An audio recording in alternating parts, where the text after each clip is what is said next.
Iran সম্ভবত সিদ্ধান্ত নিয়েছে হরমুজ প্রণালীর ব্যাপারে এবং তাদের অবরোধের ব্যাপারে কোনো সিদ্ধান্ত না হওয়া পর্যন্ত তারা থামবে না। ইরান আবারও একটি মার্কিন MQ-9 রিপার ড্রোনকে তারা শুট ডাউন করেছে। অর্থাৎ ইরানের আশেপাশে কোনো সার্ভিলেন্স ভিত্তিক ড্রোন দেখলে বা হরমুজ প্রণালীর আকাশসীমার আশেপাশে কোনো সামরিক মুভমেন্ট দেখলে ইরান সেখানে হস্তক্ষেপ করবে, এমনই সম্ভবত তারা একটি সিদ্ধান্ত নিয়ে রেখেছে। ইরানের এই যখন অবস্থা, অর্থাৎ তারা এই মুহূর্তে পরিপূর্ণভাবে ডেসপারেট। ইরানের এই আক্রমণাত্মক অবস্থানের পেছনে মূলত কাজ করছে কয়েকটা বিষয়। কারণ টোটালি এই মুহূর্তে IRGC তাদের মূল ক্ষমতার উৎস হিসেবে কাজ করছে। আর IRGCর বক্তব্য হচ্ছে তারা সম্ভবত এখন আর মার্কিন যুক্তরাষ্ট্রের ওই ডোমিনেটেবল সিস্টেমটি মেনে নেবে না, উল্টে এখন তারা আঘাত করবে। আর IRGC যদি কোনোভাবে জানতে পারে যে মার্কিন যুক্তরাষ্ট্র বা মধ্যপ্রাচ্যের কোনো রাষ্ট্রে কেউ কোনোভাবে ইরানের অভ্যন্তরে হামলার পরিকল্পনা করছে, তাদের এই মুহূর্তে ডক্ট্রিন হলো প্রথমেই তাদেরকে পাল্টা আক্রমণ করো। আর সেই আক্রমণের ভিত্তিতে বা এই ডক্ট্রিনের উপর ভিত্তি করে তারা মূলত জর্ডানের অভ্যন্তরে মার্কিন ঘাঁটি লক্ষ্য করে হামলা চালিয়েছিল।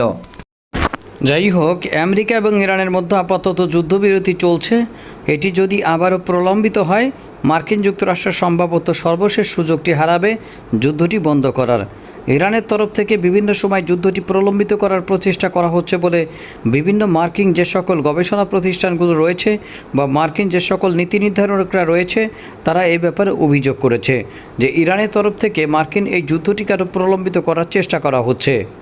মধ্যপ্রাচ্যের বর্তমান যে ইরানের সরকার বিরোধী একটা বড় ধরনের মুভমেন্ট হয়েছিল, সেটি আর নাই। মার্কিন যুক্তরাষ্ট্রের হামলার পর এখানে মূলত সরকার টিকে গেছে এবং সরকারের ভিত আরও মজবুত হয়েছে। সেখানে কট্টর IRGC তার বড় ধরনের প্রভাব বজায় রাখতে সক্ষম হয়েছে শুধুমাত্র আমেরিকার এই আগ্রাসনের ব্যাপারটি সামনে এনে।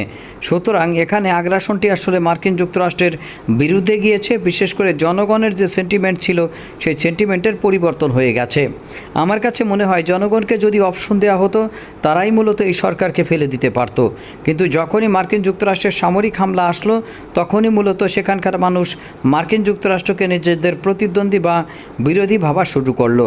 এর পূর্বে যে সকল মানুষ মূলত মধ্যপ্রাচ্যের এই দেশটির সরকারের বিরুদ্ধে বড় ধরনের আন্দোলন গড়ে তুলেছিল, তারা কিন্তু চেয়েছিল যে মার্কিন যুক্তরাষ্ট্র তাদেরকে সহযোগিতা করুক বিভিন্নভাবে।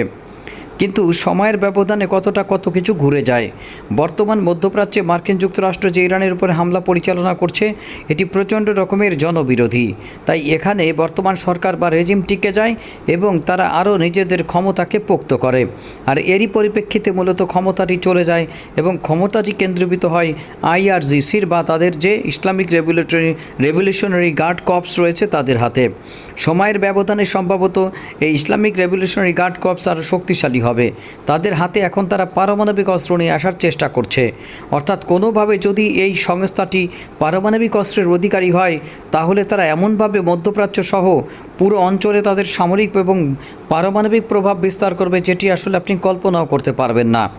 এরই মধ্যে চীনের সাথে তাদের কৌশলগত সম্পর্ক আরও অনন্য উচ্চতায় পৌঁছে নেওয়ার জন্য গুরুত্বপূর্ণ কাজ তারা শুরু করেছে। মূলত বাণিজ্য, সামরিক এবং অন্যান্য বিষয়গুলো বিশ্ব অভিন্ন অবস্থান তৈরি করার জন্য চীনকে অবশ্যই গুরুত্বপূর্ণ পার্টনার মনে করে ইরান।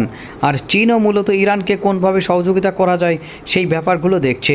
বর্তমান প্রেক্ষাপট বিবেচনায় আমার কাছে মনে হয় চীনের চেয়ে রাশিয়া সরাসরি সামরিকভাবে ইরানকে হেল্প করছে।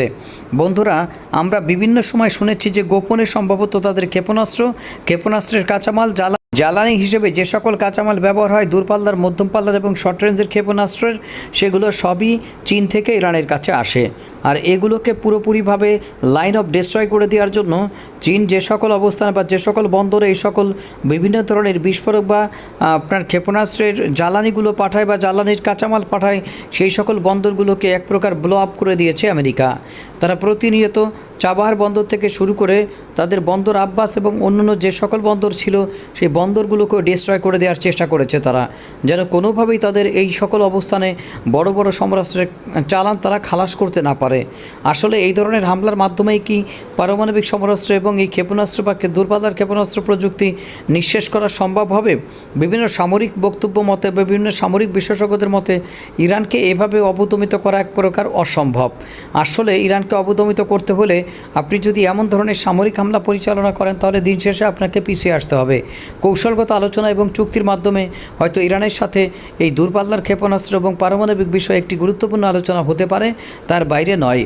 তার বাইরে যদি ইরানের প্রতিনিয়ত হামলার মাধ্যমে তারা এটি করতে চায় তাহলে বড় ধরনের বুকার স্বর্গের বাস করছে তারা, সেটি তারা কখনোই কোনোদিন কোনোভাবে পারবে বলে আমার কাছে মনে হয় না।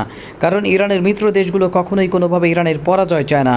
তারা এমনভাবে ইরানকে এখানে প্রতিষ্ঠিত করছে যেন মার্কিন যুক্তরাষ্ট্রের যোগ্য প্রতিদ্বন্দ্বী হিসেবে তারা খুব ভালোভাবে এখানে সাস্টেইন করতে পারে। সুতরাং এখানে তারা যদি অতিমাত্রায় এমন কিছু করতে চায় তাহলে পাল্টা হিসেবে ইরান তাদের উপরে ঝাঁপিয়ে পড়ার সম্ভাবনা তৈরি হতে পারে। আর এই যখন অবস্থা, তখন মধ্যপ্রাচ্য থেকে শুরু করে রাশিয়া, চীন পর্যন্ত নতুন একটি আবহাওয়া চালু হয়েছে। বন্ধুরা, এই সিস্টেমের সম্ভবত চীন যে কোনো সময় তাইওয়ান এবং ইউক্রেনের অভ্যন্তরে বড় ধরনের সামরিক অভিযান পরিচালনা করতে পারে রাশিয়া। বন্ধুরা, তাইওয়ান এবং ইউক্রেন হয়ে উঠেছে এখন তুরুপের তাস। তাই মধ্যপ্রাচ্যের এই দেশটি বা মধ্যপ্রাচ্যের এই অঞ্চলটি হয়ে উঠতে পারে আবারও একটা যুদ্ধের দানবীয় ক্ষেত্র। বন্ধুরা, সর্বশেষ যে প্রক্রিয়া আপনাদের সাথে কথা বলতে চাচ্ছি তা হচ্ছে এই ক্ষেত্রটি যেন আপাতত আর না বাড়ে সেই ব্যাপারটা নিশ্চিত করার জন্য ইরানের মতো দেশের গুরুত্বপূর্ণ ভূমিকা পালন করা উচিত। আর এর বাইরে আরও গুরুত্বপূর্ণ ভূমিকা পালন করা উচিত আসলে প্রতিপক্ষের। মার্কিন যুক্তরাষ্ট্র যদি ইরানকে উস্কানি না দেয় তাহলে এই ব্যাপারটিও সম্ভবত তারা সমাধান করতে পারবে। আর যদি তারা বেশি মাত্রা উস্কানি দেয় মধ্যপ্রাচ্য সহ এই দেশটিকে, তাহলে মার্কিন যুক্তরাষ্ট্র সম্ভবত এমন ধরনের একটি সিস্টেমে পড়ে যাবে যেখান থেকে আর তারা বেরোতে পারবে না। ইতিমধ্যে ইরানের এই সামগ্রিক সিস্টেমে তারা পড়ে গিয়েছে। ইরান তাদের এমনভাবে ট্র্যাপ করেছে যে তারা ইচ্ছা করলে এখান থেকে বের হয়ে যাচ্ছে না। আশা করি বের হতে পারছে না। আশা করি বুঝতে পেরেছেন। পরবর্তীতে আবার আপনাদের সাথে কথা বলার চেষ্টা করব। আজকের মতো এখানেই বিদায় নিচ্ছি। আল্লাহ হাফেজ।